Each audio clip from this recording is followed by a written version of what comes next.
Getting well-versed on the coverage forms you sell is like getting familiar with your car's manual. It's not the most captivating read, but you'll be glad you took the time when the road gets bumpy. Two of the most basic coverage components that directly impact your client's protection are when their builder's risk coverage begins and when it ends. The Builder's Risk Plan insured by Zurich offers numerous policy types. For the sake of simplicity, we're going to focus on when coverage begins and ends for one-shot or single structure policies. There are two primary coverage forms you should be familiar with before you sell our Builder's Risk insurance. The 40471 form is for residential and commercial new construction, remodeling, and installation projects valued up to $10 million. And the 404-660 form is for commercial projects valued up to $75 million. Here's how each coverage form describes when builder's risk coverage begins. A course of construction policy is just that: protection for the materials, fixtures, and/or equipment to be installed during construction or renovation. So a builder's risk policy should be in place by the time materials are delivered to the job site, not just by the time vertical construction is being done. If site work is included in the policy, coverage should be in place before it occurs. Now, let's talk about when coverage ends. There are some similarities between both forms. However, occupancy restrictions vary. Let's discuss each, starting with our 40471 coverage form. On the screen, you'll see the exact policy wording. Under the 40471 policy form, coverage will end when one of these conditions is met, whichever comes first. It could be when the insured's interest in the covered property ceases, when you abandon the location with no intent to complete it, when permanent property insurance applies, once it's accepted by the owner or buyer, the contractor has been paid in full, or ownership transfer has occurred. Coverage could also cease by 90 days after the initial occupancy of the property, unless it's being used as a model home, is a single-family home undergoing remodeling, or is being used as a model home leaseback. Or coverage could cease when the property is leased to or rented to others.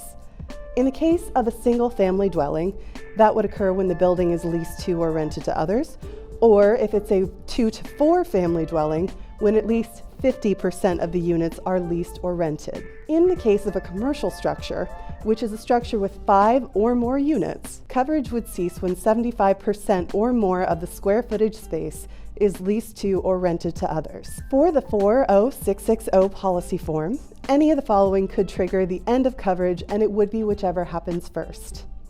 On screen, you'll see the exact wording taken from the coverage form. Coverage would cease once the insured's interest ceases, the project is abandoned with no intention to complete it, the policy expires or is canceled, it's been 90 days since the completion of work at the project site, the property is accepted by the owner or buyer, the contractor has been paid in full, or the transfer of ownership has taken place. Beyond these, coverage would also cease 60 days after the property is occupied in whole or in part, or put to its intended use. If there are multiple project sites or structures, the termination of coverage will apply separately to each project site or structure. So, now you know what the forms say. But what does an end in coverage look like in real life? Let's say you have a commercial client with a one-shot policy insured on the 40660 form. They're having a warehouse built that will eventually be rented by a tenant. The majority of the work had been done, so they allow the tenant to begin storing goods and equipment in the warehouse. Are they still covered by their builder's risk policy? No, because the property was put to its intended use after 60 days. Or imagine you have a contractor who secures policies for the custom homes he builds. The new home construction was complete. A family from out of state purchased the home while the market was favorable, but they aren't planning to move in for another month. Is this home still protected by builder's risk? Unfortunately, no. Because the ownership changed, coverage ceased. This family should secure either a permanent property policy or even a vacant home policy to protect their interests in the meantime. Let's say you secured new construction for an office building on the 40471 form.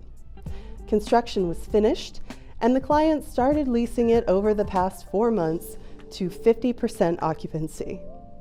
Considering the rule about 75% occupancy in commercial structures, does this mean that coverage could still be in place? It could be, but because the structure has been occupied for more than 90 days, coverage has ceased. Now imagine you secured a one-shot new construction policy for your homeowner client. She's building a new home in a city 3 hours from where she and her partner currently live. They can't be present to keep an eye on all the expensive appliances that are awaiting installation. So, they have their daughter occupy the house to keep an eye on things for the last month of construction. Is it still covered? In this case, the daughter was only present for 30 days. So, yes, builder's risk was still in place. Because there are so many nuances to what triggers the beginning and end of builder's risk coverage, being informed and educating your clients can make all the difference in preventing claim challenges down the road.